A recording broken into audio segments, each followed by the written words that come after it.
최근 뉴스타파에서 검찰 특수활동비에 대한 충격적인 보도를 하였습니다.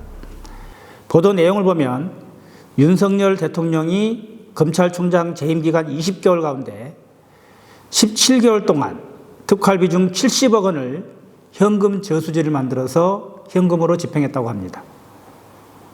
충격적인 것은 집행 내용 확인서조차도 없다는 겁니다. 일반 공무원이 이렇게 특수활동비를 집행했다면 횡령, 배임 등 갖은 죄명을 붙여서 전원 구속을 시켰을 겁니다.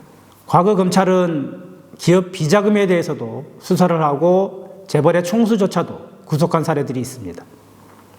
그 비자금들은 총수 일가의 경영권을 승계한다거나 하는 각종 편법으로 사용되었습니다.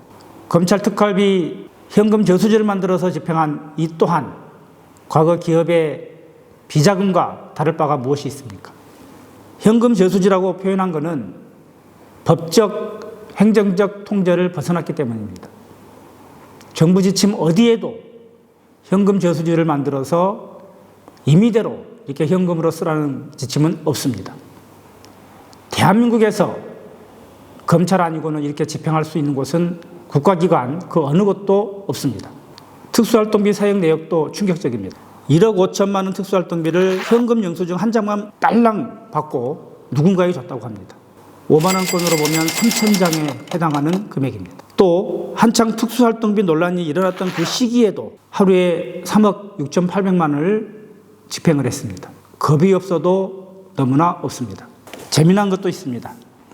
특수활동비는 기밀 유지에 필요한 곳에 써야 한다고 합니다. 명절 떡값, 연말 몰아쓰기, 퇴임 전 몰아쓰기 같은 사례도 있었습니다. 특활비를 부서별로 나눠 먹고 포상금, 경력금 명목으로 사용하고 비수사 부서에도 지급을 했습니다. 또한 공기청정기 렌탈비, 스타벅스 음료값, 파리바게트 케이크 구입, 농협 상품권 구입에도 검찰 특활비가 사용됐습니다. 스타벅스 음료값 하니까 얼마 전 한동훈 비대위원장이 서민들은 비싸서 스타벅스를 어떻게 가냐 말을 했었는데 아마 특활비를 이런 데 썼기 때문에 그런 말씀을 하시지 않았나 생각이 듭니다. 윤석열 대통령과 한동훈 비대위원장은 최소한 국민의 공복으로서 국민 전체에 대한 봉사자인 공무원의 신분으로서 검찰 특활비 70억 원을 부당하게 불법적으로 현금으로 집행한 것에 대해서 책임 있는 답변을 국민들께 분명하게 해야 합니다. 우리가 검찰개혁을 수사권, 기소권을 중심으로 얘기합니다.